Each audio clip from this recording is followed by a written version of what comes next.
స్పైన్కి surgery చేస్తే వచ్చే రిస్కులు ఏమిటో తెలుసా మీకు? నొప్పి పెరిగిపోవచ్చు.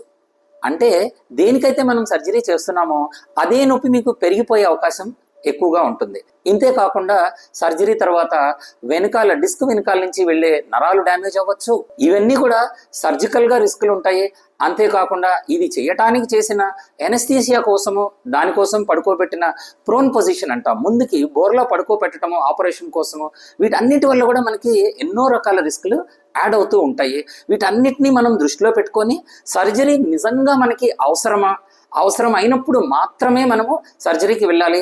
అది ఏమాత్రం మనకి అవసరం లేదు అని అనుకున్నప్పుడు సెకండ్ ఒపీనియన్ తీసుకొని ఎన్నో రకాల స్పైన్ ఇంటర్వెన్షనల్ ప్రొసీజర్స్, ఇలా ఎక్స్రే గైడెడ్గా ఒక నీడిల్ సహాయంతో లోపలికి వెళ్ళి డిస్క్ని బాగు చేసుకునే అవకాశాలు, స్పైన్ని ఇంప్రూవ్ చేసుకునే ఎన్నో రకాల థెరపీస్, ట్రీట్మెంట్స్ మనకి ఇప్పుడు అడ్వాన్స్డ్ క్లినిక్లో అవైలబుల్గా ఉన్నాయి.